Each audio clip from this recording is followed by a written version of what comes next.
परमेश्वर हम आपको धन्यवाद देते हैं इस शाम के लिए, उस प्रोविजन के लिए जो हमारे पास रहता है आपके अनुग्रह द्वारा।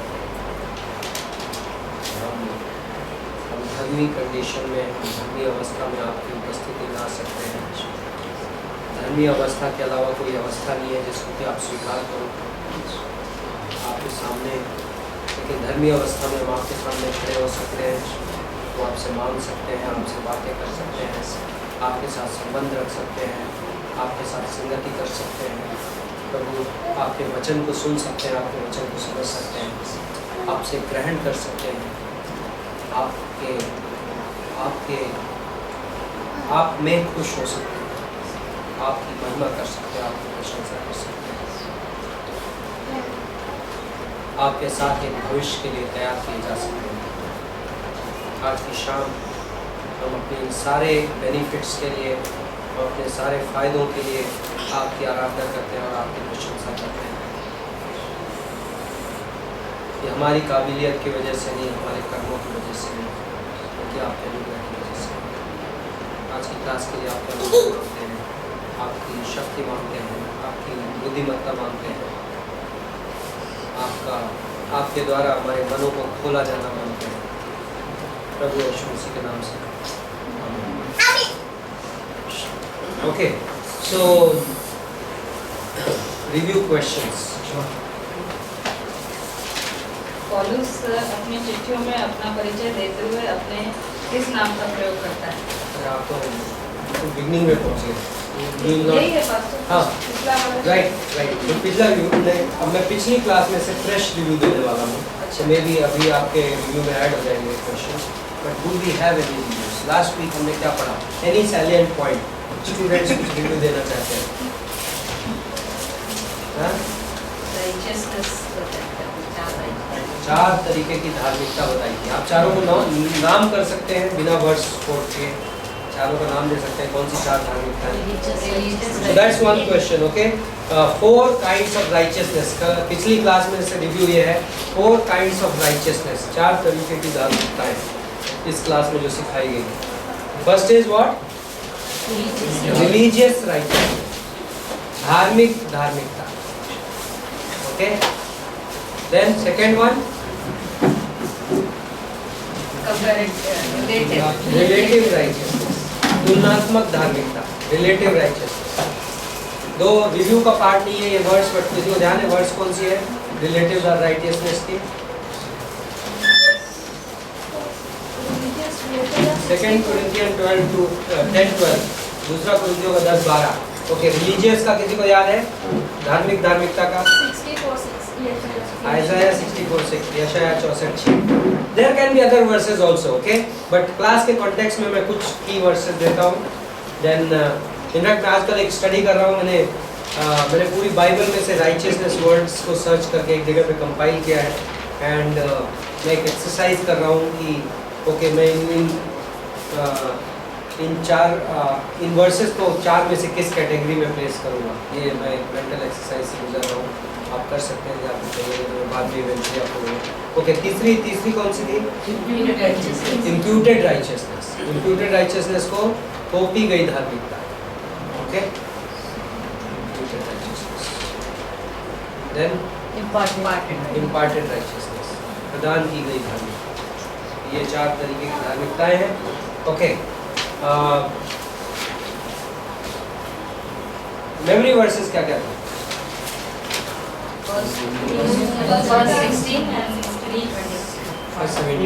रोमियो का 1:17। ओके, रोमियो का 1:17 किसको याद है? Half verse. परमेश्वर की धार्मिकता विश्वासी के लिए विश्वास के, क्योंकि परमेश्वर की धार्मिकता विश्वास के लिए प्रकट की गई, ऐसा लिखा है धर्मी के विश्वास से। Righteousness of God has been revealed from faith to faith.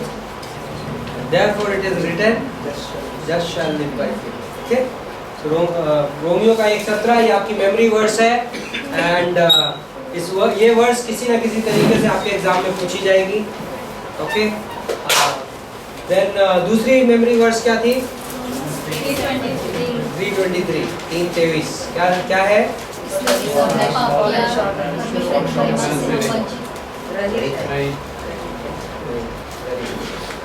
Okay, now हम थोड़ा बैक ट्रैक कर रहे हैं रोमियो के पहले अध्याय की ओर। ओके, रोमियो के पहले अध्याय में 18वीं पंक्ति में बोलता है परमेश्वर का क्रोध। धार्मिकता की बात करने के तुरंत बाद पौलुस परमेश्वर के क्रोध की बात करने लगता है। Okay, wrath of God। सो परमेश्वर का क्रोध सब अभक्ति और अधर्म पर स्वर्ग से प्रकट होता है जो सत्य को अधर्म से दबाए रखते हैं। ओके, सो अभी ये अनगॉडली लोगों की बात कर रहा है, इमोरल मैन की बात कर रहा है, और उसमें पौल ये कह रहा है कि इनको सच्चाई तो पता थी, इनके पास सत्य था, इस सत्य को ये क्या करते हैं? अधर्म से दबा कर रखते हैं। ओके, नाउ 19th वर्स में बोलता है कि परमेश्वर के विषय का ज्ञान उनके मनों में प्रकट है। नाउ ये जो प्रकट वर्ड है, और ये अभी एक दो बार यूज हो गया ऑलरेडी, 17वीं पंक्ति में भी, 18वीं पंक्ति में भी, 19वीं पंक्ति में भी, तीनों वर्सेस में ये वर्ड यूज है, और इंग्लिश में रिवील, ओके, हिंदी में प्रकट। इस वर्ड को हम स्टडी करेंगे। ओके, इस वर्ड रिवील वर्ड से जो नाउन बनता है वो रेवलेशन कहता है, और प्रकट से जो वर्ड बनता है वो प्रकाशन कहलाता है, और ये थियोलॉजिकल वर्ड है। ओके, बाय डेफिनेशन प्रकटीकरण या प्रकाशन, इसका मीनिंग होता है जब परमेश्वर अपने बारे में ज्ञान डायरेक्टली इंसान को प्रकट करे, उसे रेवलेशन बोलते हैं, उसको प्रकाशन बोलते हैं, थियोलॉजी में। ओके, और इससे कनेक्टेड दो और वर्ड्स हैं थियोलॉजी में, एक कहलाता है प्रेरणा या इंस्पिरेशन, जो दूसरा तिमोथी 3:16 में यूज किया गया है। और प्रेरणा का मतलब होता है जब परमेश्वर का दिया हुआ ज्ञान जब लेखक लेखनी के द्वारा किताब में पवित्र आत्मा की शक्ति में लिखता है, उसको प्रकाशन प्रेरणा बोला गया है बाइबल में। ओके, तो ये दोनों तीनों वर्ड्स का जो जनरल यूसेज में मीनिंग है वो डिफरेंट है, तो कई बार हम इंटरमिंगल कर सकते हैं, बट थियोलॉजिकली रेवलेशन का मीनिंग वो नहीं है जो हम कई बार कहते हैं गॉड ने मुझे एक रेवलेशन दिया। Okay, God is no more in the business of giving any revelation. परमेश्वर अब किसी को थियोलॉजिकल टर्मिनोलॉजी के हिसाब से फ्रेश प्रकाशन किसी को नहीं दे रहा है। ओके, इब्रानियों का 1:3, इन अंत दिनों में परमेश्वर ने अपने पुत्र के द्वारा बातें की है, फाइनल रेवलेशन। पुराने दिनों में परमेश्वर स्वप्नों के द्वारा, नबियों के द्वारा विभिन्न तरीकों से बातें, तरह तरह के तरीकों से बातें किया करता था, लेकिन अब इन अंत दिनों में परमेश्वर ने अपने पुत्र के द्वारा बातें की। प्रकाशित वाक्य की किताब में ये लिखा है कि इस किताब को अब क्या कर दो, मुहर लगा दो, और इसमें कोई कुछ ना जोड़े और कुछ ना घटाए। और वो किताब का नाम क्या है, टाइटल रेवलेशन, प्रकटीकरण। So that means revelation has closed. क्यों प्रकटीकरण क्लोज हो चुका है, रेवलेशन क्यों क्लोज हो चुका है? क्योंकि किताब कंप्लीट हो गई। गॉड जो किताब, रेवलेशन किस लिए दिया जा रहा था? परमेश्वर अपने बारे में लोगों को डायरेक्टली क्यों रिवील कर रहा था? क्योंकि लोगों के पास उस समय बाइबल नहीं थी। ओके, परमेश्वर ने डायरेक्टली रिवील उन लोगों को इसलिए किया क्योंकि वो बाइबल लिखने वाले थे। और अब परमेश्वर की योजना ये है कि हम इस बाइबल के द्वारा परमेश्वर को जाने। परमेश्वर ने अपने आप को इस बाइबल में प्रकट किया है। ओके, सो रेवलेशन पहला शब्द है प्रकाशन, दूसरा शब्द है इंस्पिरेशन। जब वो प्रकाशित ज्ञान जब किताब में जाता है उसको इंस्पायर। सो पवित्र शास्त्र परमेश्वर की प्रेरणा से लिखा गया है। उसका क्या मीनिंग है कि प्रकाशन के द्वारा ज्ञान इंसान के मन तक पहुंचा, फिर मन से लेकर किताब तक कैसे पहुंचा? प्रेरणा के द्वारा, इंस्पिरेशन के द्वारा। Okay, and then third one is illumination. उसको भी हिंदी में प्रकाशन ट्रांसलेट किया जाता है। और मोस्ट ऑफन जो लोग बात करते हैं कि परमेश्वर ने मुझे ये दिखाया फ्रेश, वो क्या है? रेवलेशन नहीं है, क्योंकि हम आम भाषा में उसे रेवलेशन बोल देते हैं, बट एक्चुअली वो इल्यूमिनेशन है। टेक्निकली यदि मुझे करेक्ट होना है तो मुझे ये कहना चाहिए कि परमेश्वर ने मुझे इल्यूमिनेशन दिया। ओके, नया इस वचन को जब मैं पढ़ता हूँ तो परमेश्वर मेरे मन में पवित्र आत्मा के द्वारा इसमें से फ्रेश इंफॉर्मेशन देता है, उसको हम इल्यूमिनेशन बोलते हैं। रोशनी देता है, नई रोशनी। लेकिन वो नई रोशनी 100% इस परमेश्वर के वचन के दायरे के अंदर होती है, क्योंकि there is no fresh revelation. Okay, यदि कोई आज उठकर खड़ा हो जाए और कहे कि मुझे नया प्रकाशन मिला है जो बाइबल के बाहर है, तो हम उसको एक्सेप्ट नहीं करते हैं, क्योंकि गॉड प्रकाशन की एक्टिविटी क्लोज कर चुका है। ओके, गॉड प्रकाशन की एक्टिविटी क्लोज कर चुका है, गॉड प्रेरणा की एक्टिविटी क्लोज कर चुका है। So revelation is closed, inspiration is closed, only illumination is open. आज के विश्वासी के लिए क्या चीज ओपन है? Illumination. Okay, so just to now revelation की क्लासेस है। ओके, प्रकाशन दो कैटेगरी में डिवाइड किया जा सकता है theologically. One is called general revelation, other is called special revelation. सामान्य प्रकाशन और विशेष प्रकाशन। ओके, जनरल रेवलेशन का क्या मतलब है?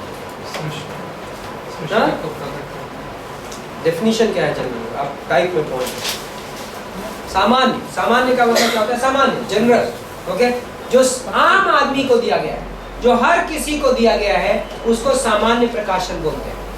ओके, सामान्य प्रकाशन के ओके, स्पेशल रेवलेशन मतलब विशेष, जो खास तौर से दिया गया है। नाउ सामान्य प्रकाशन के कितने टाइप हैं बाइबल में? परमेश्वर का ज्ञान, प्रकाशन का मतलब क्या है? परमेश्वर के बारे में ज्ञान डायरेक्टली इंसान के दिल में आना, जनरल रेवलेशन। सामान्य प्रकाशन के 3 प्रकार है बाइबल में। ओके, 3 तरीके से सामान्य प्रकाशन आया। पहला है सृष्टि, क्रिएशन। ओके, नाउ क्रिएशन को कहां पे आप एज अ प्रकाशन देखते हैं? वचन संहिता 19। आकाश मंडल परमेश्वर की महिमा का बखान कर रहा है, वर्णन कर रहा है। ओके, और उसके और थोड़ा सा आगे जाकर उस वचन संहिता में लेखक ये लिखता है कि उसकी आवाज दुनिया के कोने, उसका वचन दुनिया के कोने कोने तक पहुंचा है। उसका क्या मतलब है? कि सृष्टि परमेश्वर के बारे में बताती है। ओके, सृष्टि की एक लैंग्वेज है। उसको डॉक्टर स्टीवेंस बुकलेट में पढ़ रहा था, उसमें उन्होंने टर्मिनोलॉजी दी है यूनिवर्सल लोगोस, जनरल रेवलेशन को। यूनिवर्सल मतलब यूनिवर्सल, समस्त संसार, समस्त संसार के लिए परमेश्वर का वचन क्या है?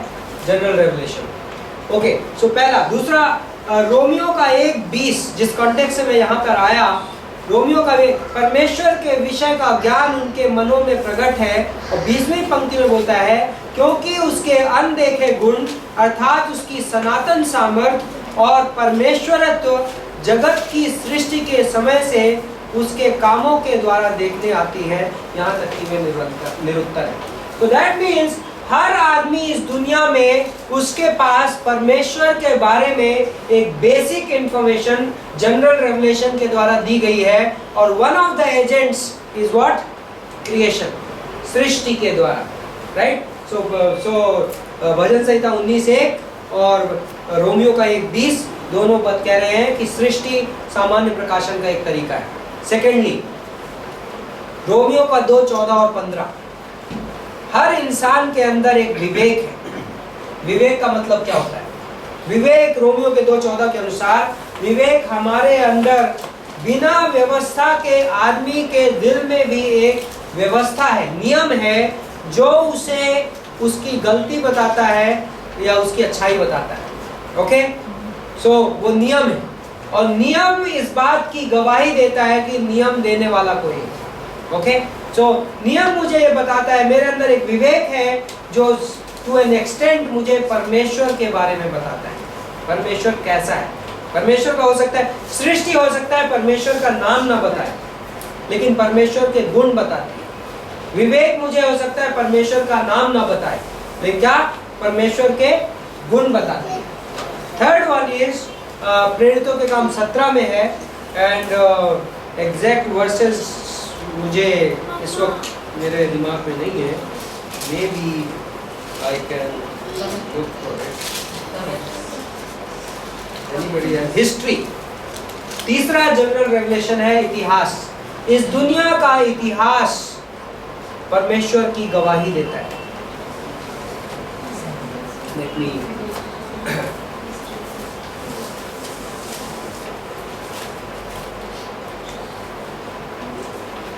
26 प्रेरितों का काम 17 26 वो पूरा का पूरा पैसेज ही पॉल जनरल रेवलेशन को लेकर इवेंजलाइज कर रहा है। सामान्य प्रकाशन से लेकर वो इन लोगों को डिस्क्रिप्शन दे रहा है 24वीं पंक्ति में कि जिस परमेश्वर ने पृथ्वी और सब वस्तुओं को बनाया वह स्वर्ग और पृथ्वी का स्वामी होकर हाथ के बनाए हुए मंदिरों में नहीं रहता। और 26वीं पंक्ति में उसने एक ही मूल से मनुष्यों की सब जातियां सारी पृथ्वी पर रहने के लिए बनाई हैं और उनके ठहराए हुए समय और निवास के सिवानों को इसलिए बांधा है। मतलब इस पंक्ति के अनुसार नेशनल बाउंड्रीज किसने सेट की हैं? गॉड ने सेट की है। इंडिया और पाकिस्तान और इजराइल और अमेरिका और इंग्लैंड ये सब किसने रखे हैं? गॉड ने बनाए। और परमेश्वर की योजना में परमेश्वर की गवाही देने के लिए उसने ऐसा किया है। तो आज जब आप इजराइल देश का नाम सुनते हो तो आपको कुछ पता चलता है, राइट? और सो ये 3 general revelation. Now coming to special revelation, विशेष प्रकाशन। जनरल रेवलेशन को जानकर क्या कोई उद्धार ग्रहण कर सकता है? हाँ? थर्ड वाला पॉइंट इतिहास, तीसरा इतिहास, हिस्ट्री, ह्यूमन हिस्ट्री, इस दुनिया का इतिहास, तीसरा सामान्य प्रकाशन। ओके, इन 3 चीजों को परमेश्वर यूज करता है लोगों को अपने बारे जनरल सेंस में। जिस आदमी ने जिंदगी में कभी बाइबल नहीं खोल के पढ़ी, जिस आदमी को दुनिया में कभी सुसमाचार नहीं मिला, वो भी जनरल रेवलेशन पाया है, वो भी सृष्टि के बारे में। मैं इस सब्जेक्ट को लंबा पढ़ा सकता हूं, बट ये subject by the way part है इस क्लास का। ओके, सो सामान्य प्रकाशन। नेक्स्ट इज स्पेशल रेवलेशन, खास प्रकाशन, विशेष प्रकाशन। विशेष प्रकाशन पास्ट में कई तरीकों से आया, राइट? कई बार परमेश्वर क्या करता था? लोगों के सपने में प्रकट होता है, वो क्या था? Special revelation. कई बार परमेश्वर लोगों को दर्शन देता था, स्पेशल रेवलेशन। कई बार परमेश्वर नबी भेजता था, उन लोगों के पास बाइबल नहीं थी तो नबी आके खड़ा हो जाता था उनके बीच में और नबी वचन सुनाता था, वो क्या था?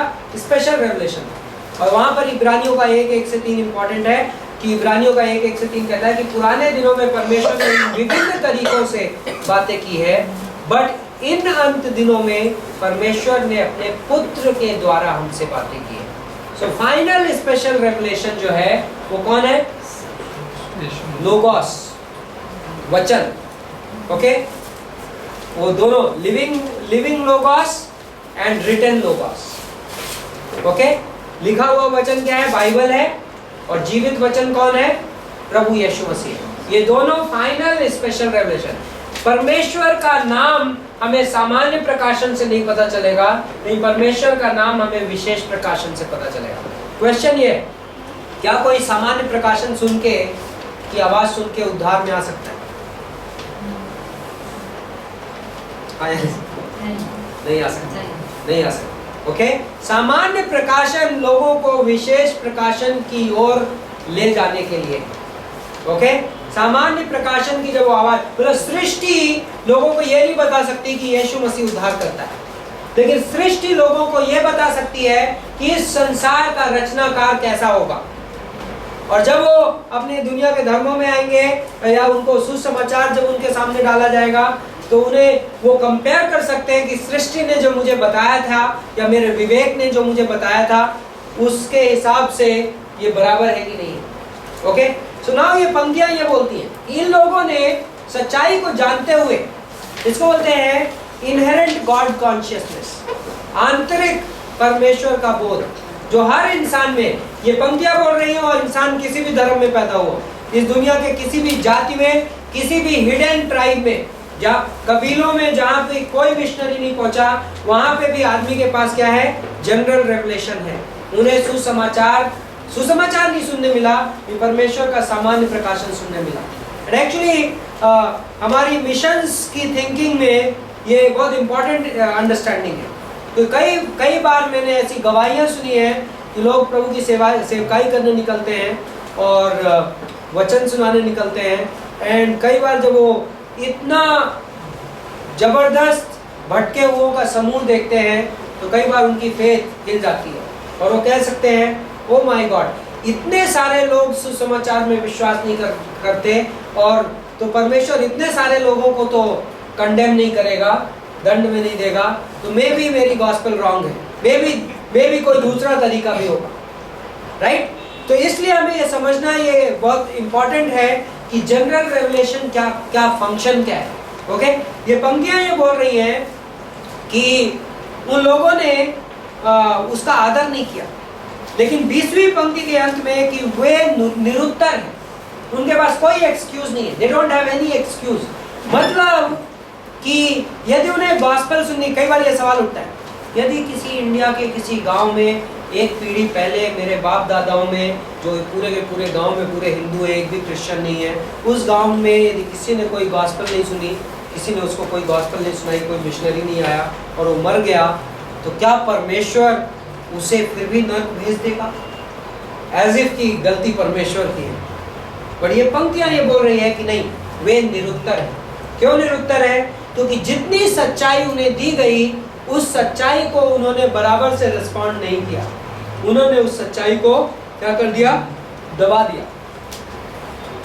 ओके, सो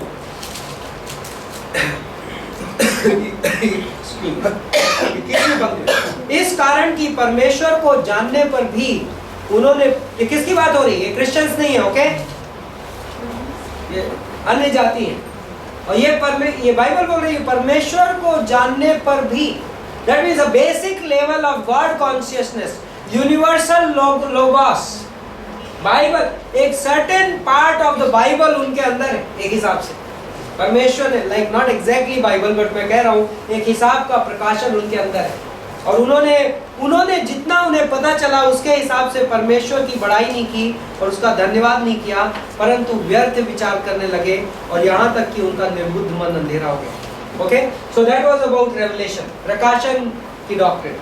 नाउ इन पंक्तियों में 24 से लेकर 32 में पौलुस लिख रहा है कि बिकॉज उन लोगों ने परमेश्वर को धन्यवाद नहीं दिया, ऑनर नहीं किया, महिमा नहीं की जितना उन्हें बताया गया उसके हिसाब से, तो परमेश्वर ने उन्हें क्या कर दिया? छोड़ दिया। तो ये 3 बार इसमें ये वर्ड है। 26वीं पंक्ति में परमेश्वर ने उन्हें छोड़ दिया, 28वीं पंक्ति में परमेश्वर ने उन्हें उन निकम्मे मन पर छोड़ दिया, फिर उसके बाद कहाँ पे 24 में भी है, 24, 26, 28 तीनों वर्सेस में एक बार, and God gave them up. तो इम्पोर्टेंट, ओके, कई बार ये वर्स कोट होती है, क्या परमेश्वर किसी को गिव अप कर सकता है? क्या परमेश्वर इनको छोड़ सकता है? परमेश्वर किन कंडीशंस में किसी को छोड़ता है? बट यहाँ पर ये वर्सेस करें कि इन लोगों ने रिफ्यूज किया गॉड को और गॉड ने इन्हें छोड़ दिया। ओके, इन्होंने सच्चाई को दबाने की कोशिश की और परमेश्वर ने इन्हें छोड़ दिया। ओके, सो ये विषय आता है इंसानी जिम्मेदारी का। ओके, इंसानी जिम्मेदारी का विषय क्या बोलता है कि जब परमेश्वर किसी इंसान को कुछ सिखाता है तो परमेश्वर उसे उस ज्ञान के लिए जिम्मेदार ठहराता है। ओके, हाँ, जब परमेश्वर किसी इंसान को कोई प्रकाशन देता है तो जब परमेश्वर किसी को रोशनी देता है तो उस रोशनी के लिए उसे जिम्मेदार ठहराता है। ओके, नाउ यहाँ पर अनबिलीवर के कॉन्टेक्स्ट में है, लेकिन सिद्धांत विश्वासी के कॉन्टेक्स्ट में भी लागू होता है। परमेश्वर अपने वचन के लिए लोगों को जिम्मेदार ठहराता है। ओके, नाउ डिबेटेबल क्वेश्चन ये है कि अनुग्रह कहाँ गया यहाँ पे, राइट? कि क्या परमेश्वर का अनुग्रह लिमिट हो गया या इससे कनेक्टेड जो एक सब्जेक्ट है निर्गमन की किताब में, जब आप फिरौन को देखते हो तो वो बड़ा क्लासिक एग्जाम्पल है इस वर्स का। आपको ध्यान होगा कि जब फिरौन के पास मूसा और हारून जाते हैं और परमेश्वर का संदेश बताते हैं, तो क्या फिरौन क्या करता है? रिफ्यूज कर देता है उस संदेश को, राइट? और मूसा और हारून परमेश्वर की ओर से बहुत सारे चमत्कार करते हैं और चमत्कार का पर्पस ये होता है जिससे उसे फिरौन को ये गवाही मिल सके कि मूसा और हारून वाकई परमेश्वर की ओर से, राइट? तो क्या होता है वहाँ पे कई वर्सेस हैं जहाँ पे ये कहता है और परमेश्वर ने फिरौन का दिल कड़ा किया, कठोर किया, and God hardened his heart, right? इसको लेके बहुत डिबेट है, लेकिन उन्हीं वर्सेस में कई जगहों पे ये भी लिखा है कि मूसा ने अपना दिल कड़ा किया।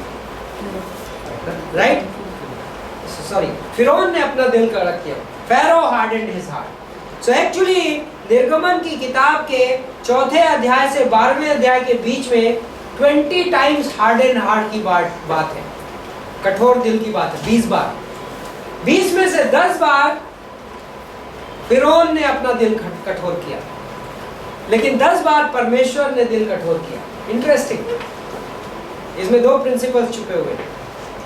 पहला प्रिंसिपल ये है, परमेश्वर न्याय का परमेश्वर, क्योंकि फिरौन ने 10 बार कठोर किया तो इवेंचुअली गॉड ने 10 बार उसका दिल कठोर किया, राइट। जस्टिस, गॉड बोलता है कि मैं तुम्हें अपने अनुग्रह की वजह से मैं तुम्हारे पास संदेश भेज रहा हूँ, मैं तुम्हारे पास वचन भेज रहा हूँ, मैं तुम्हें अपने बारे में प्रकाशन दे रहा हूँ, मैं तुम्हें अपने बारे में बता रहा हूँ, एंड मेरा पर्पस ये है कि तुम पश्चाताप करो।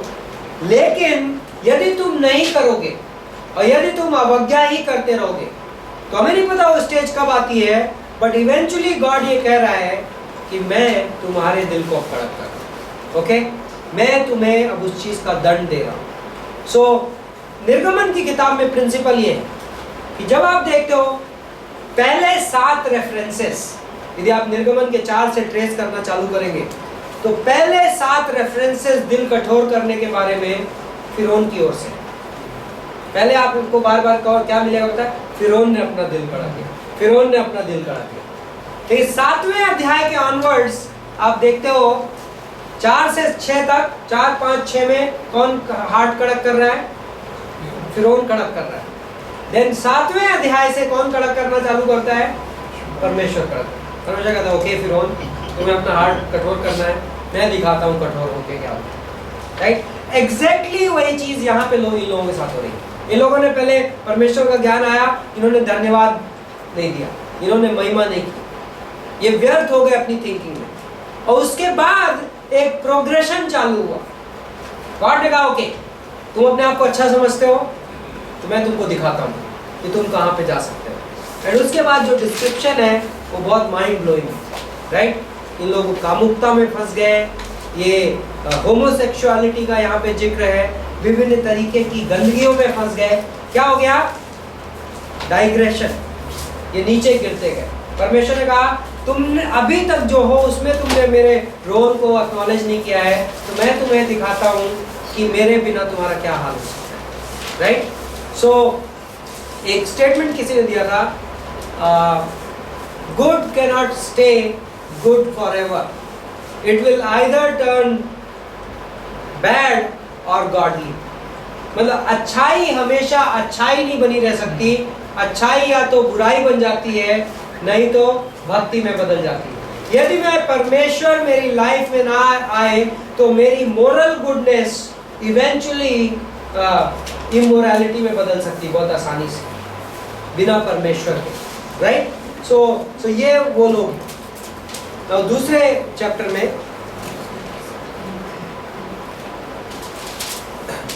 दूसरे चैप्टर में आपको ध्यान है, ये दूसरे और तीसरे अध्याय की जो आउटलाइन है उसमें क्या चल रहा है, पॉल क्या साबित कर रहा है।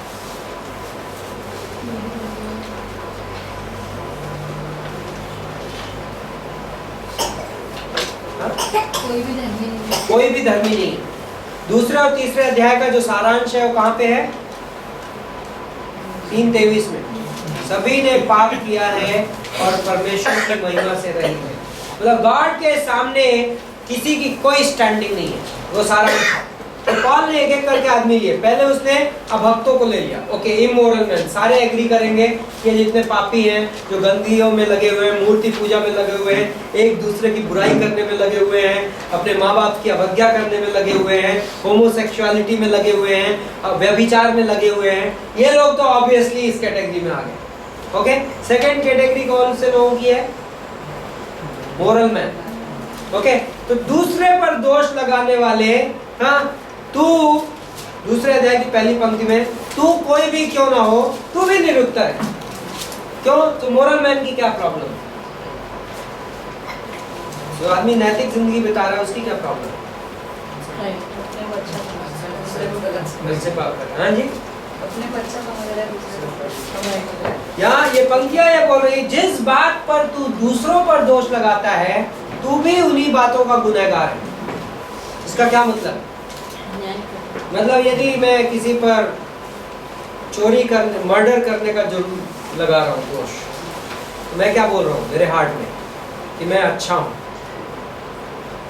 मोमेंट में ये बोल रहा हूँ मेरे हार्ट में कि मैं अच्छा हूँ, ये बहुत बड़ा क्राइम है। क्यों पता है? क्या मैं पूरी तरीके से व्यवस्था पालन कर रहा हूँ? नहीं कर रहा हूँ। क्या मैंने गुनाह किए हैं मेरी लाइफ में? यस, मैंने किए हैं। बाइबल व्यवस्था के तोड़ने वाले अधर्म के बारे में, अधर्म की बाइबल की डेफिनेशन क्या है? बाइबल के हिसाब से अधर्म क्या है?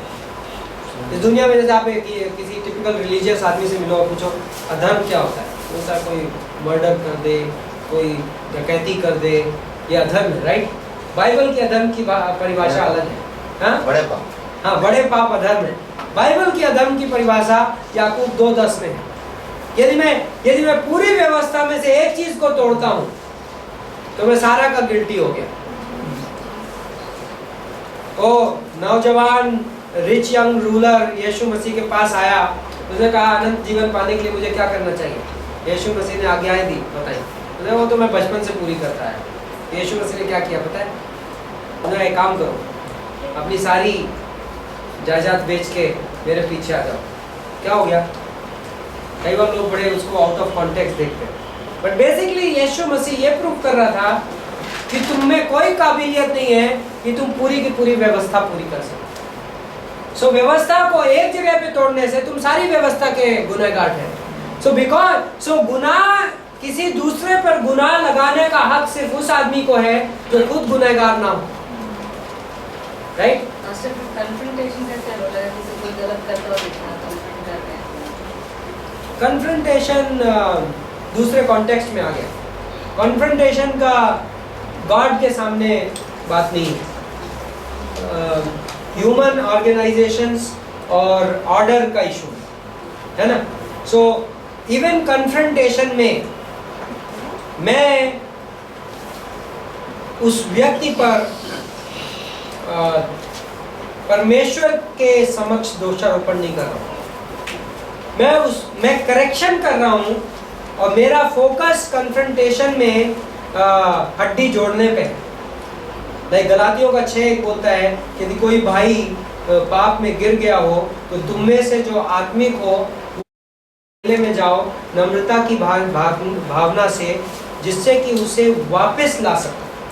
तो जो कन्फ्रंटेशन का जो बेसिक पर्पस है वो किसी पर दोषारोपण नहीं है। कन्फ्रंटेशन का बेसिक पर्पस है, हड्डी टूट गई है, हड्डी को जोड़ना जरूरी है।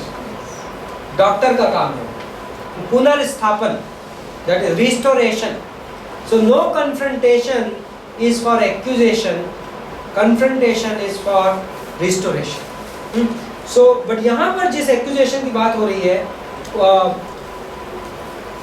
वो परमेश्वर के सामने रिलेशनशिप में है कि मैं मोमेंट में ये कहता हूँ कि दूसरा पापी है, मैं इनडायरेक्टली ये कह रहा हूँ कि मैं ठीक हूँ, और वो मोरल मैन की कंडीशन है। तो टिपिकल मोरल मैन को पॉलुस चुप करना चाह रहा है। ये सारे आर्गुमेंट का लॉजिक ये है कि मैं ये एक्नॉलेज कर सकूं कि मैं गुनाहगार हूँ।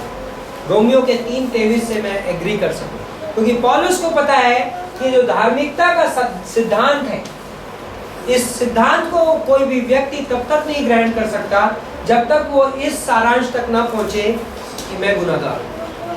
तो पॉलुस हर कैटेगरी को ये प्रूव कर रहा है। सो एनीवे, रोमियो का 2:1 से लेकर 16 तक, मोरल मैन, परमेश्वर पक्षपाती परमेश्वर नहीं है, परमेश्वर अपनी व्यवस्था के हिसाब से न्याय करता है। मैं अच्छा आदमी हूँ और मैं खराब आदमी हूँ, इससे परमेश्वर को फर्क नहीं पड़ता। परमेश्वर कहता है आपने व्यवस्था तोड़ दी, आप गुनहगार हो, राइट? तो 17 से लेकर 29 तक कौन आदमी है? ज्यूस या धार्मिक मनुष्य, जो अपने रीति रिवाजों, अपने धार्मिक क्रियाकलापों पर निर्भर कर रहा है परमेश्वर को खुश करने के लिए। उसको क्या बोलता है पॉल? उसको बोलता है सेम लॉजिक अप्लाइज। व्यवस्था के जानने से कोई धर्मी नहीं ठहरता, व्यवस्था के काम करने से धर्मी होना।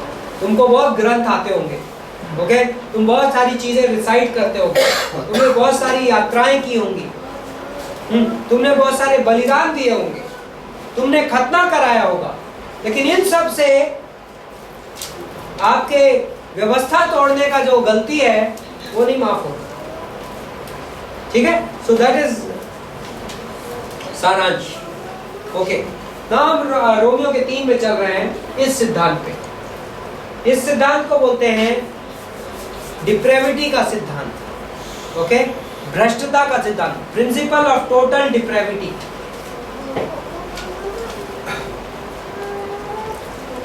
नौवीं पंक्ति से, ओके, 10वीं पंक्ति से 10वीं से 23वीं पंक्ति तक तीसरे अध्याय में पॉल इस टोटल डिप्रेविटी को बड़ी गंभीरता से जाता है। जैसा कि शुरुआत ऐसे करता है, जैसा कि लिखा है कि कोई धर्मी नहीं, एक भी नहीं। ओके, तो फर्स्ट चीज, इस दुनिया में कितने धर्मी लोग हैं? कोई भी नहीं, एक भी नहीं। यदि रोमियो के 1:17 में जिस धार्मिकता का वर्णन किया गया है, यदि वो धार्मिकता नहीं प्रकट की जाती तो रोमियो के 3:10 के अनुसार कितने लोग धर्मी हैं? एक भी नहीं, राइट? First important. और इतना ही नहीं, तो यहाँ पर डिप्रेविटी के कॉन्सेप्ट में 2 वर्ड्स आते हैं, एक है यूनिवर्सल डिप्रेविटी और दूसरा है टोटल डिप्रेविटी। यूनिवर्सल का अभी भी मुझे वर्ड नहीं मिला, टोटल का मतलब होता है संपूर्ण भ्रष्टता, ओके,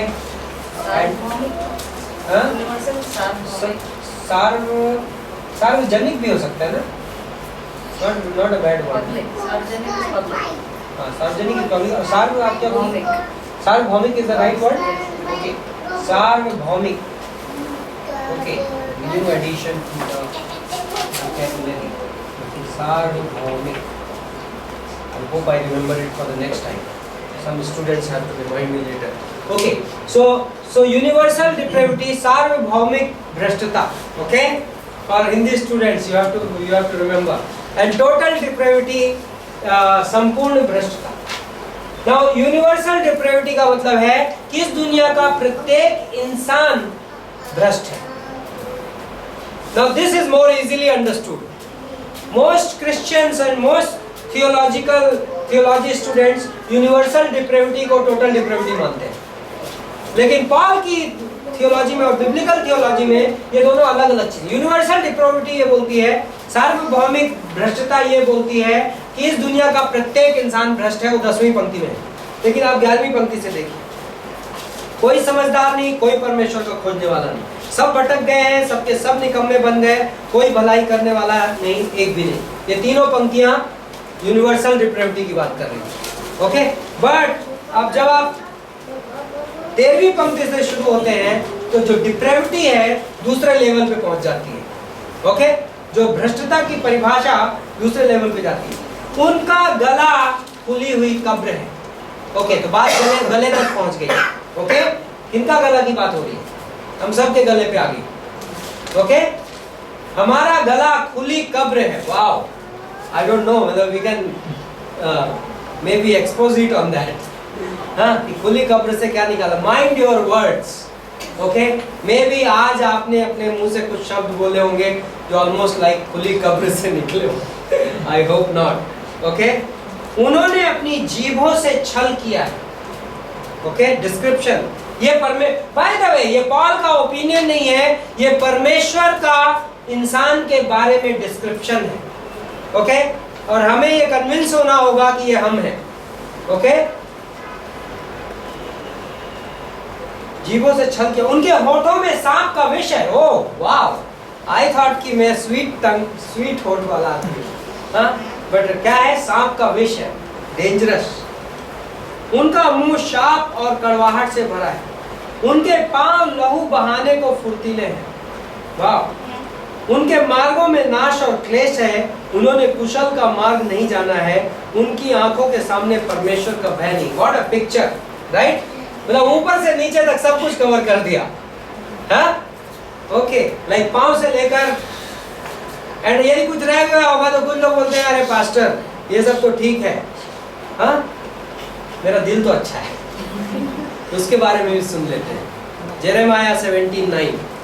ये नई थियोलॉजी नहीं है, ये biblically through out the Bible है। यिर्मयाह की किताब 17वां अध्याय 9वीं पंक्ति, टोटल डिप्रेविटी के सब्जेक्ट में वेरी इंपॉर्टेंट वर्स। मन तो सब वस्तुओं से अधिक, मन इंग्लिश बाइबल में हार्ट, सब वस्तुओं से अधिक धोखा देने वाला होता है। उसमें असाध्य रोग लगा है और उसका भेद कौन जान सकता है? Spiritual cancer. Okay, in our heart, condition of human heart God define कर रहा है। Heart is desperately wicked and deceitful. कौन है? पड़ोसी नहीं, राइट हियर गॉड्स डेफिनेशन। हमारा हार्ट, हमारा ओरिजिनल हार्ट, हमारा अनसेव्ड हार्ट, हमारा human heart, and by the way ये बायोलॉजिकल हार्ट नहीं है। ओके, कई लोग सोचते हैं हार्ट यहाँ पे होता है, हम भी कई बार, अभी थोड़ी देर पहले मैं ये कर रहा था, बट एक्चुअली बायोलॉजिकल हार्ट यहाँ है, बट जो सोल का हार्ट है वो यहाँ है। Okay, somewhere in the faculty here there is heart, heart is not here. Okay, so एक और आइज़ाया चैप्टर 1 17:9, 17:9, यशायाह की किताब पहला अध्याय 5 और 6। This is one of the most crucial doctrines in the scripture. Total depravity वचन की, और अक्सर इसको प्रीच करने में लोग अनकंफर्टेबल फील करते हैं, लेकिन जब तक मैं टोटल डिप्रेविटी में कन्विंस नहीं हूं तब तक मैं ग्रेस समझ नहीं सकता। जब तक मैं संपूर्ण भ्रष्टता को पूरी तरीके से नहीं इकरार कर रहा हूं तब तक मैं अनुग्रह समझ नहीं सकता। एंड ऑफन गॉस्पेल प्रीचिंग का ये गुड फर्स्ट स्टेप है। जब आप किसी को सुसमाचार सुनाते हो तो ये अच्छा पहला कदम है। बिना किसी को उसका पाप एक्नॉलेज कराए उसे यीशु मसीह स्वीकार करना आई थिंक मिथ होगी। यदि वो व्यक्ति ये इकरार नहीं करता कि मैं पापी हूं तो वो यीशु मसीह के नाम पे कितनी भी प्रार्थना कर ले, मुझे नहीं लगता कि वो उद्धार ग्रहण कर रहा है। क्योंकि उद्धार के संदेश में ये एक्नॉलेज करना कि मैं पापी हूं I think most critical element है। इसलिए मरकुस के 2 अध्याय में यीशु मसीह जब वो लकवाग्रस्त आदमी को जब चंगाई देने गया तो पहले वो बोलता है, पुत्र तुम्हारे पाप क्षमा हुए। Unpopular message, but Yeshu Masih unpopular message से डरता नहीं था। ओके, यशायाह 1, 5 और 6।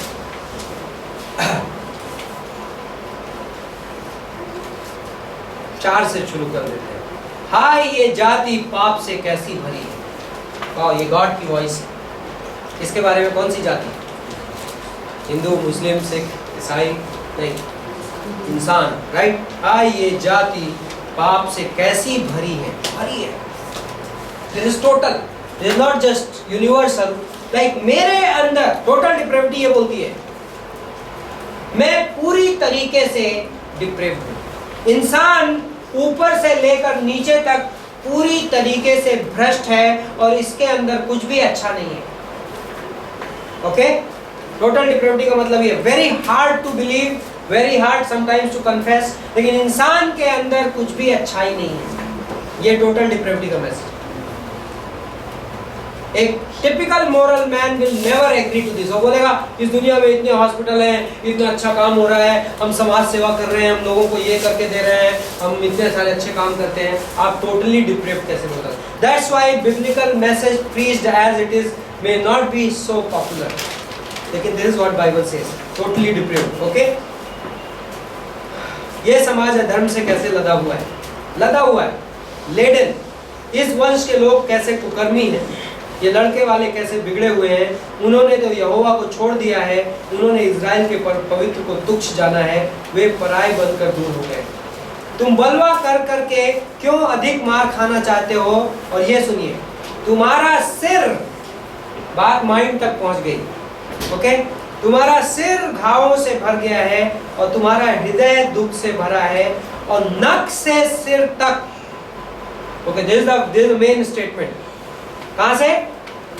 फ्रॉम, बेसिकली इसका मतलब है from bottom to top. It's not universal, it's talking about every individual का नख से लेकर सिर तक, एक एक पार्ट। रोमन 3 में पॉल क्या कर रहा था? वही नख से सिर का ही डिस्क्रिप्शन दे रहा था, वो थोड़ा डिस्क्रिप्शन में चला गया, but he is essentially saying the same thing कि पांव से लेकर सिर तक सब कुछ, कहीं कोई आरोग्यता नहीं है, सब बीमार है। ओके, सो मैं I may be doing some good things, but my good things done on the face of it have a bad background. परमेश्वर की नजर में इसलिए मेरा कोई भी कर्म एक्सेप्टेबल नहीं है। ओके, कुछ आरोग्यता नहीं, केवल चोट और कोड़े की मार के चिन्ह और सड़े हुए घाव हैं जो ना दबाए गए, ना बांधे गए, न तेल लगाकर नरमाए गए। Okay, so this is the doctrine of total depravity. हम ये एस्टेब्लिश करते हैं, और पॉल एस्टेब्लिश कर रहा है क्योंकि पॉल ये जानता है कि राइचियसनेस आने के लिए, धार्मिकता आने के लिए हमें हमारी भ्रष्टता को एक्नॉलेज करना बहुत जरूरी है। Okay, and before you get confused, total depravity हमारे विश्वासी बनने के बाद खत्म नहीं होगी। हमारे ओल्ड नेचर में आज भी उतना ही, हमारा पुराना स्वभाव आज भी उतना ही भ्रष्ट है जितना साल्वेशन के पहले था। ओके, हम आगे कुछ बातें कहेंगे, रोमियो की पत्री में पॉल कुछ बातें कहेगा जो इस पे और फर्दर बिल्डअप करेगा, बट टोटल डिप्रेविटी की डॉक्ट्रिन में हम ये चीजें वो करते हैं। Now let me go to my notes and see if I have some points which I have not covered.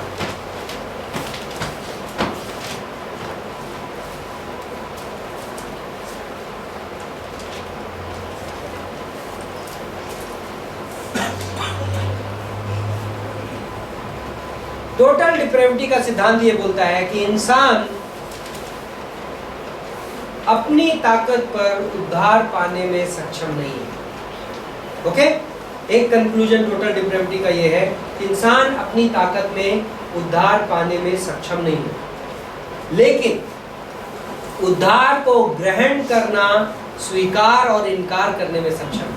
तो दैट मीन्स मैं उद्धार हासिल नहीं कर सकता, लेकिन मैं उद्धार ग्रहण कर सकता अपनी डिप्रेविटी की वजह से। इंसान इसको रिपेयर नहीं कर सकता। टोटल डिप्रेविटी ये इन्फर करती है, यदि मैं संपूर्ण रूप से भ्रष्ट हूं तो इससे ये इन्फ्रेंस निकलता है कि कोई ट्रांसप्लांटेशन पॉसिबल नहीं। बेसिकली यदि मैं मेडिकल टर्म्स में बोलूँ, भाई यदि आपका एक अंग खराब हो जाए, ओके, तो डॉक्टर के पास कुछ टेक्नोलॉजी हो सकती है, एक दूसरा यदि हेल्दी अंग मिल जाए तो उससे रिप्लेस कर देगा। लेकिन यदि हेल्दी अंग ही नहीं है तो क्या होगा? Repair is not possible. So total depravity ये एक्नॉलेज करती है कि इंसान के द्वारा इंसान का सुधार असंभव है। इंसान के द्वारा इंसान को सुधार के लिए किसकी आवश्यकता है? परमेश्वर की आवश्यकता। Okay, so we will move to our next point. रोमियो का 3:21 ये साबित करने के बाद कि इंसान टोटली डिप्रेव्ड है, पॉल ये लिखता है बट वेरी गुड पर अब बिना व्यवस्था परमेश्वर की वह धार्मिकता प्रकट हुई जिसकी गवाही व्यवस्था और भविष्यवक्ता देते हैं। तो पॉल क्या कह रहा है? व्यवस्था और भविष्यवक्ता कौन है? ये दो ग्रुप हैं। ये कौन है? तो पॉल ये फ्रेज यूज करता है, law and profits. Old testament has 2 divisions, basically 3 division है, बट आप इसको 2 में बोल सकते हो। किसको बोलते हैं? 5 किताबें। पहली 5 किताबें व्यवस्था है, लॉ कहलाती है, जो मोसेस ने लिखी। उसके बाद की सारी हम प्रॉफिट्स कहाँ से शुरू करते हैं? आइजाया से, है ना। लेकिन प्रॉफिट्स की कहानी शुरू कहाँ से हो जाती है? पहला शमूएल से, इवन उसके पहले से, राइट। सो बेसिकली जब बाइबल नए नियम में व्यवस्था और भविष्यवक्ता कहती है तो बेसिकली किसको रिफर कर रही है? पुराने नियम को। ओके, सो पुराने नियम में पॉल ये एक्नॉलेज कर रहा है कि अब बिना व्यवस्था परमेश्वर की वह धार्मिकता प्रकट हुई है जिसकी गवाही व्यवस्था और भविष्यवक्ता देते हैं। तो पहला पॉइंट पॉल यहाँ पे कह रहा है, जिस राइचियसनेस, जिस धार्मिकता के बारे में हम स्टडी करने वाले हैं इस किताब में, वो धार्मिकता पॉल ने इन्वेंट नहीं की, पॉल का संदेश नहीं है। कौन उसकी गवाही दे रहा है? पुराने नियम से चली आ रही है। पुराने नियम से ये पता चल रहा है कि कोई धार्मिकता है जो व्यवस्था के द्वारा नहीं आएगी। तो कैसे आएगी? यदि आप व्यवस्था के द्वारा धर्मी ठहराने जाना चाहते तो आपको क्या करना पड़ता? व्यवस्था का पालन करना। व्यवस्था का कितना पालन करना पड़ता? 100%, right? 100% compliance to the law will make you righteous. Now मत्ती के 5:20 में यीशु मसीह ने पहाड़ी उपदेश में क्या कहा? मुझे याद है 5:20, am I right? Unless your righteousness exceeds the righteousness of the Pharisees, you cannot enter the kingdom of God. ऐसा है? 5:20 है क्या है? Yes. क्योंकि मैं तुमसे कहता हूं कि यदि तुम्हारी धार्मिकता शास्त्रियों और फरीसियों की धार्मिकता से बढ़कर ना हो तो तुम स्वर्ग के राज्य में कभी प्रवेश करने नहीं पाओगे। यीशु मसीह का कहने का क्या मतलब है? क्या फरीसी और शास्त्री लोग स्वर्ग जा रहे हैं? आम आदमी को क्या लगता था इजराइल में उस जमाने में? ये देखो फरीसी लोग कितने राइचियस हैं, कितना पालन करते हैं ये व्यवस्था। उनके हिसाब से ऑलमोस्ट परफेक्ट थे ये लोग, एटलीस्ट उनका दावा ये था, राइट?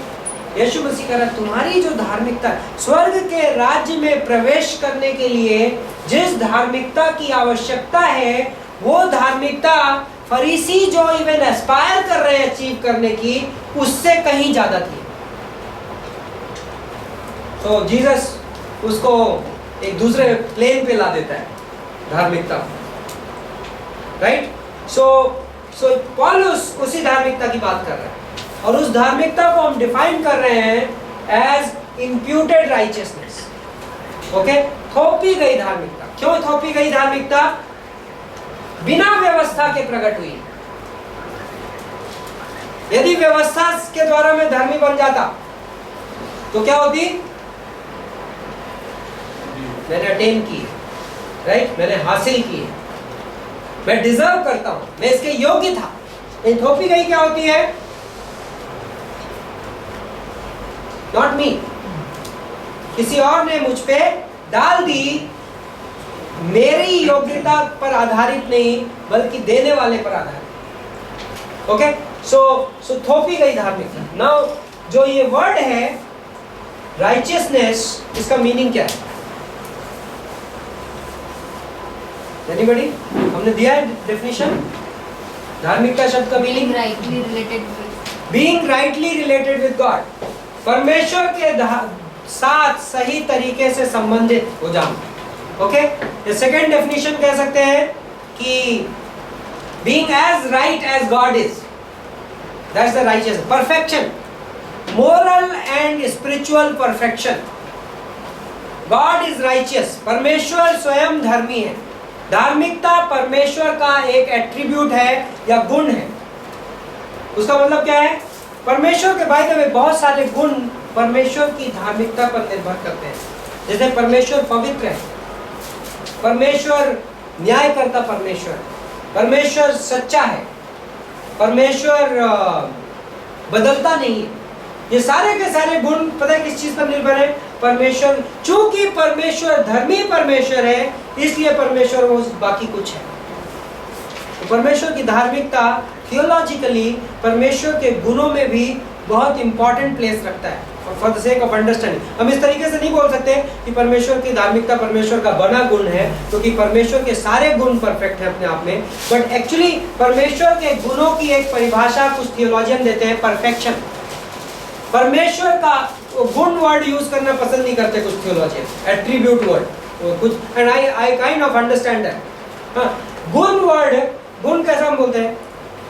ये आपके कुछ गुण है या ये इस चीज के गुण है। गुण बड़ा लिमिटेड स्कोप एक्सप्लेन करता है। तो वो थियोलॉजियन क्या बोलते हैं कि परमेश्वर के परफेक्शंस है, मतलब परमेश्वर की जो भी एट्रीब्यूट है वो परफेक्ट है। So that itself by definition is righteousness. परमेश्वर का जो परफेक्शन है, मोरल एंड स्पिरिचुअल परफेक्शन, उसको हम राइचियसनेस कह सकते हैं। ओके, तो धार्मिकता की परिभाषा है। नाउ वो धार्मिकता हमें दे दी गई बिना व्यवस्था के। 22वीं पंक्ति में उसका फर्दर एक्सप्लेनेशन, अर्थात परमेश्वर की वह धार्मिकता जो यीशु मसीह पर विश्वास करने से सब विश्वास करने वालों के लिए, क्योंकि उसमें कोई भेद नहीं है। सो यहां पर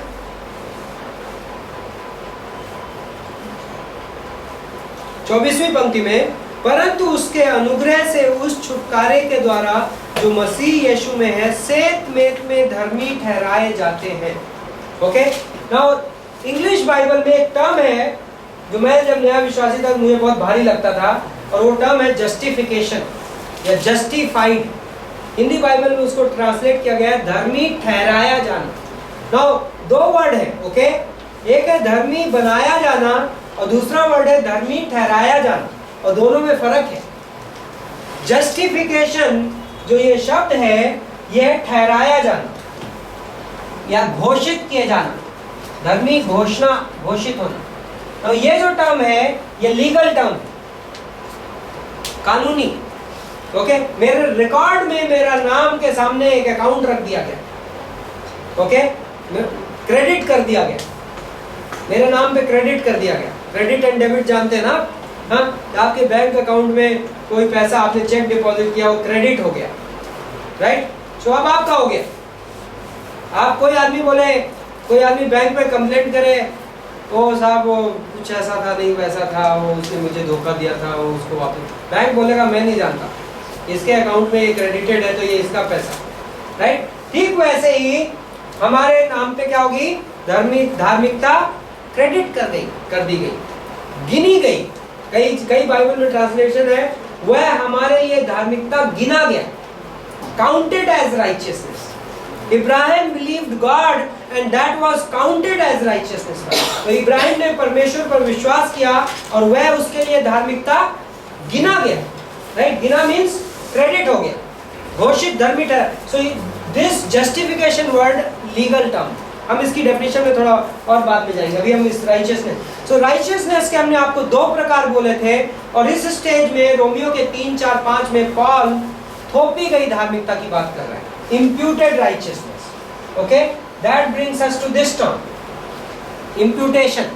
Imputation का क्या मतलब होता है? Imputation एक forensic term है, या even medical terminology बोली जा सकती है, या horticulture terminology। Imputation का मतलब ये होता है transplantation. Okay, imputation भी legal term, थोपा जाना। इस दुनिया के इतिहास में 3 चीजें थोपी गई। क्या क्या 3 चीजें थोपी गई? मैंने आपको दिया हुआ है। आदम के पाप मनुष्य जाति पर, आदम के पाप मनुष्य जाति पर थोपे गए। कब? उत्पत्ति के 3रे अध्याय में, राइट? जब हम पैदा नहीं हुए थे तब हम पापी थे। Interesting, right? इस दुनिया में सिर्फ 2 आदमी हैं जो पाप करने की वजह से पापी कहलाए, राइट? कौन कौन? आदम और हवा। बाकी सब पाप करने से पहले पापी घोषित कर दिए गए। इंटरेस्टिंग, पता है क्यों? जिससे कि सेकंड और थर्ड हो सके। सेकंड, परमेश्वर सेकंड और थर्ड इंप्यूटेशन के लिए जगह तैयार कर रहा था। इमेजिन शैतान बैठा है, और जब परमेश्वर ने कहा जिस दिन आदम पाप कर देगा उस दिन मैं आदम के सारे बच्चों को और आने वाली पूरी की पूरी पीढ़ी को पापी घोषित कर दूंगा, तो शैतान और डीमंस बैठे ताली बजा रहे होंगे, वाह मजा आ गया, अब 1 शॉट में सबको खत्म कर देंगे, राइट? कबड्डी कबड्डी कबड्डी कबड्डी कबड्डी, और एक ने छुआ तो सारे गए, राइट? लाइक एक, आई नो इंडिया में कोई प्रॉब्लम नहीं, बट सेकंड इंप्यूटेशन क्या हुआ? दूसरा थोपा गया, क्या हुआ? हमारे पाप यीशु मसीह पे थोपे गए, राइट? वो उसको बिलोंग नहीं करते थे लेकिन उसको थोप दिए गए। थर्ड इंप्यूटेशन, यीशु मसीह की धार्मिकता हमारे ऊपर, रोमियो के 3 और 4 में यीशु मसीह की धार्मिकता हम पर थोपी गई। नाउ शैतान बोल रहा है परमेश्वर ये अन्याय है, ये लोग धर्मी कहाँ हैं, आप इनको धर्मी कैसे बना सकते हो?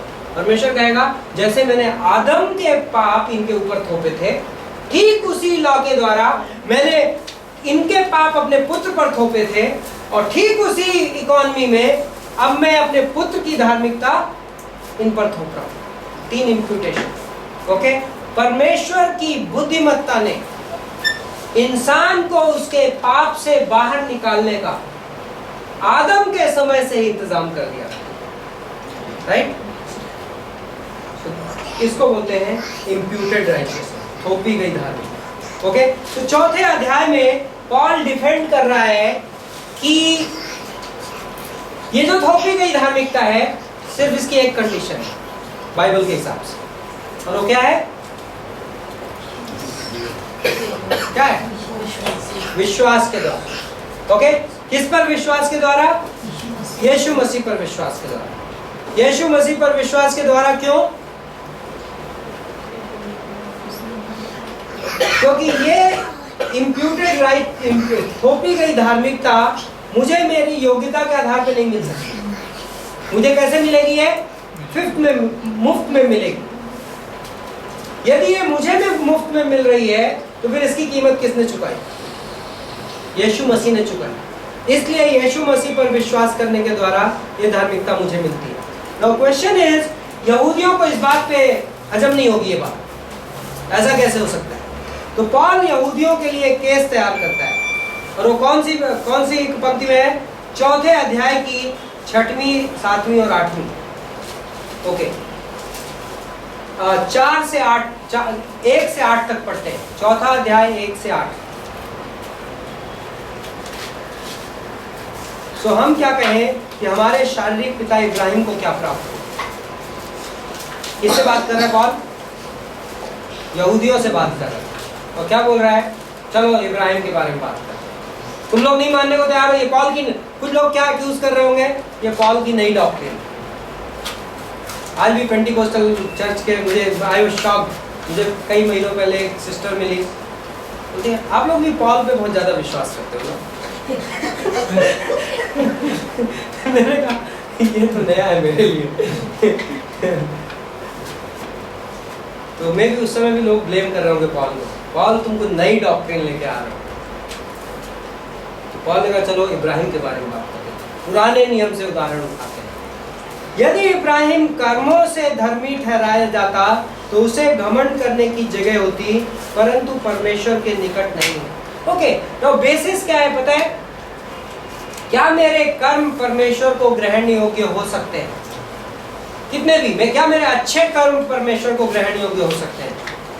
यस या नो? नो। रोमियो के 3 में पॉल ने यही प्रूफ किया। यदि मेरा गला खुली कब्र है तो मैं कितना भी अच्छा बोलूं, परमेश्वर उसे ग्रहण नहीं कर सकता। ओके, यदि मेरे होठ में विष है तो मैं कितना भी सुंदर बोलूं, आपसे मैं धोखा कर सकता हूं, आपको लगेगा मिठाई है, पीछे विष है, लेकिन गॉड को दिखता है कि विष है, राइट? सो बेसिकली रोमियो संपूर्ण भ्रष्टता ये बोलती है कि इंसान का अच्छा से अच्छा एक्ट गॉड को कबूल नहीं है, एक्सेप्टेबल नहीं है।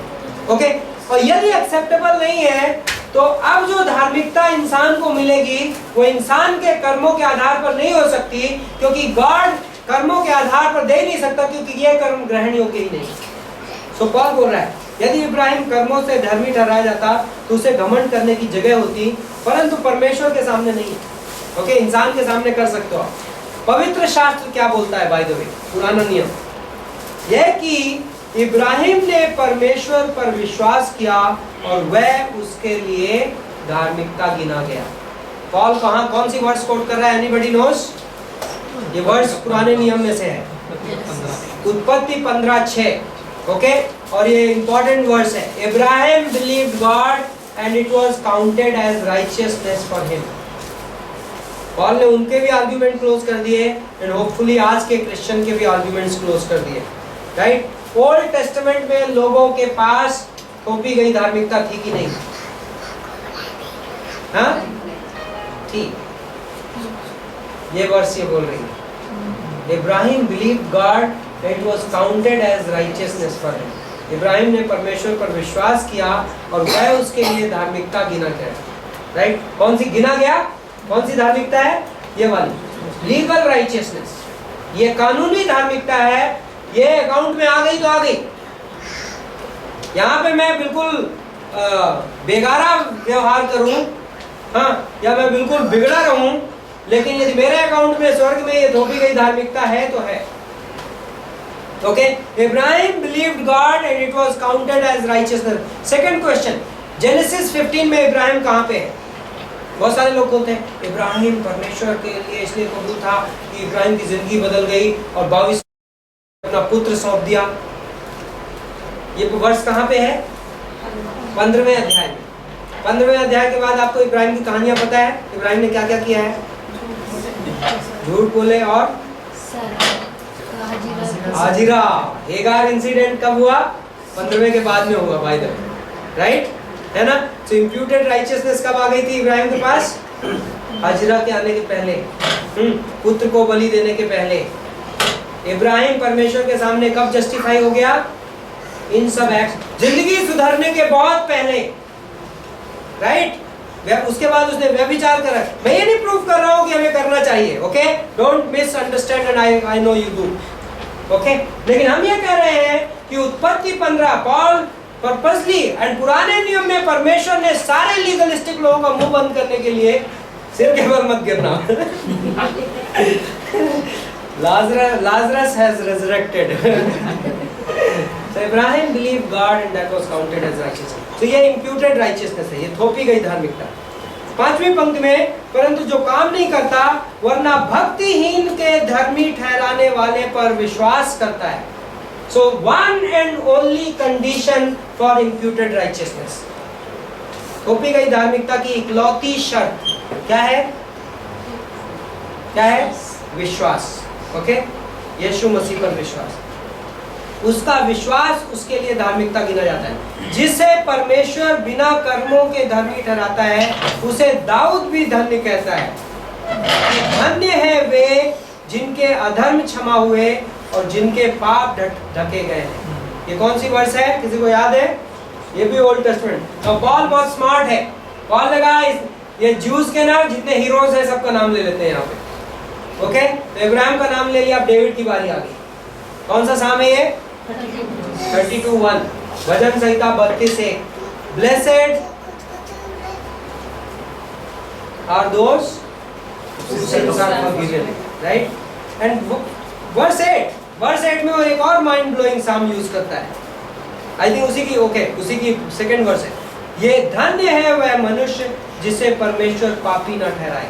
और वहां पे इंग्लिश बाइबल ऐसा बोलता है, blessed is the man whom Lord doesn't impute his sin।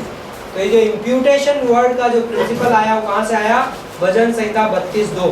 Lord doesn't impute his sin, परमेश्वर उसे पापी नहीं ठहराना। ओके, तो ठहराना वर्ड जो है लीगल है। तो यहाँ पे मे भी आज हम क्लोज करेंगे। ओके, now 5वें अध्याय में जो हम पढ़ने वाले हैं वो ये है। 5वें अध्याय में जब हम धर्मी ठहरा दिए गए, ओके, परमेश्वर की नजर में कानूनी तौर से हम धर्मी ठहरा दिए गए। और ये ओके, स्कॉलर्स 2 टर्म्स यूज करते हैं, ओके, और बड़ा अच्छा है इम्प्यूटेशन को समझने के लिए। एक टर्म है अनरियलिस्टिक इम्प्यूटेशन, एक थोपा जाना जो ठीक नहीं है, और दूसरा है रियलिस्टिक इम्प्यूटेशन। यीशु मसीह पर हमारे पाप थोपा जाना अनरियलिस्टिक इम्प्यूटेशन के अंदर में आता है। ओके, वो उचित नहीं था, अनुचित थोपा जाना और उचित थोपा जाना। यीशु मसीह पर हमारे पाप थोपे गए, वो अनुचित थोपा जाना की कैटेगरी में आता है। ओके, मतलब हमारे पाप डालने के बाद भी क्या यीशु मसीह बदल सकता है? मतलब लीगली वो पापी बन गया, बट क्या यीशु मसीह फिर भी बदल सकता था? हमारे सूली के ऊपर 3 घंटे उसने हमारे पूरे पाप ले लिए, क्या उस ड्यूरेशन में भी पर्सनली उसने पाप किए? नहीं किए, राइट? सो अनरियलिस्टिक है, मतलब हमारे पापों का इंप्यूट होने के बाद भी उसकी लाइफ में कोई बदलाव नहीं कर सकते आप, right? That is called unrealistic imputation. But जो इंप्यूटेशन हमारे ऊपर हुआ है, दो इट इज लीगल, नेचर क्या है? लीगल है। यीशु मसीह पे भी जो इंप्यूटेशन था, परमेश्वर की नजर में कानूनी तौर पे वो जो थोपा जाना था पापों का, वो टोटली लीगल था। परमेश्वर एक एक करके गिनती करके यदि इस दुनिया के पहले आदमी से लेकर आखिरी आदमी के सारे पापों का एक दिन रिकॉर्ड शीट बने, कंप्यूटर प्रोसेस कर ले और प्रोसेसिंग करके पूरा निकाले, मैच करे, तो एग्जैक्टली मैच करेगी लिस्ट, राइट? यीशु मसीह के ऊपर सारे पाप थे, लेकिन उनमें से एक भी पाप का रियल उसके अंदर इंपैक्ट हुआ नहीं हुआ। लेकिन that is called unrealistic input. But जब यीशु मसीह की धार्मिकता हम पे इंप्यूट करी गई तो क्या होगा पता है? This is realistic imputation. Though it is legal action, but ये लीगल एक्शन क्या कर रहा है? हमारी लाइफ में इंपैक्ट ला रहा है, क्योंकि अभी फोर्स उधर वाली ज्यादा है, राइट? यीशु मसीह के पास जो इस इंप्यूटेशन को रेजिस्ट करने के लिए डिवाइन नेचर था, राइट? हमारे ऊपर जो इंप्यूटेशन हो रहा है, हम इन वन सेंस हम इसको रेजिस्ट नहीं कर सकते। So that becomes a realistic imputation, उचित ठहराया जाना। दैट मीन्स जब परमेश्वर की धार्मिकता हम में थोपी गई तो उसका इंपैक्ट अब क्या होगा?